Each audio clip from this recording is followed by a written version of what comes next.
Joining us on the line now is Bharat Pankani, who's Senior Clinical Lecturer at the University of Exeter. Good to have you with us. My first question is rushing through the approval process justified in this case? You know, coronavirus has halted so many lives for almost a year now. What normally would be a good time to make the relevant checks? Rushing through and cutting safety corners are two separate issues. So as long as no safety corners have been cut and people's health and well-being have not been put at risk, then getting it through rushed, in other words, is not a wrong thing to do. What we want to ask the question is, we hope you have not cut any corners to put people's health and well-being at risk. And I don't think so. I have faith in the MHRA as an independent body to have worked very hard, to have rushed it, but not cut health and safety concerns about giving vaccine to otherwise fit and healthy people. Now, America's top infectious disease expert, Fauci, has stressed that this isn't a race and that it needs more time to assess. Europe does too. Now, hearing that from someone who's so high up, isn't this going to undermine public confidence a little bit here?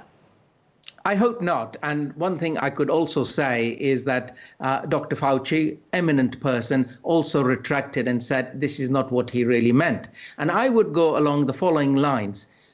I don't think the MHRA have cut any safety concerns or safety corners. And I don't think they would ever authorize a vaccine that was not safe. So I would say to members of the public, if it is authorized by a representative authority, then please rest assured they will have gone through it thoroughly. They might have rushed, but that doesn't mean they cut corners.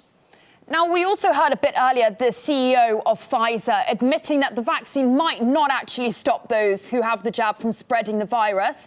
I mean, it doesn't really inspire confidence. And sometimes, I mean, I can see how someone would say, then why would I do it?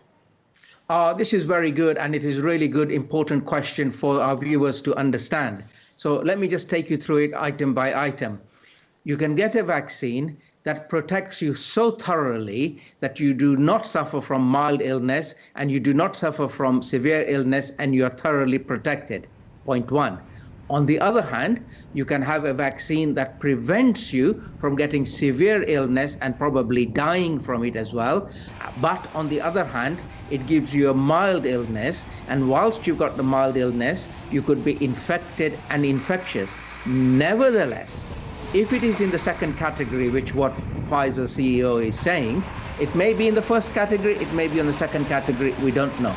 Anyway, even if it is in the second category, it is saving lives, it is preventing severe illness, it may act as a transmitter. But if you think about it, if a lot of people are also immunized, then what will happen is they all have mild illness. But a mild illness is like the common cold. It doesn't really matter.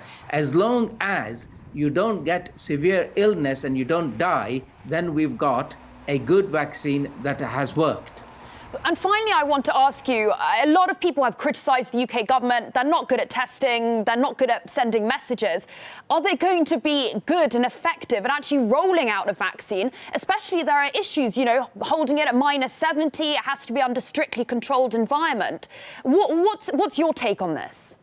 Well, we are an industrially developed nation, and we've got the facilities, the clever people, the armaments, the logistics for keeping these vaccines at -70 degrees centigrade and then monitoring the cold chain processes as it is thawed and then stored safely for 5 days and then given. We've got all those checks and balances because we have a good what we would call primary immunization program in the country. So what would I say? I would say to the politicians, allow the health experts to pass on the health messages and the health benefits of an immunization program, engage with the health experts on how to roll out the program, rather than the politicians coming to the front line to take credit for something that has finally arrived.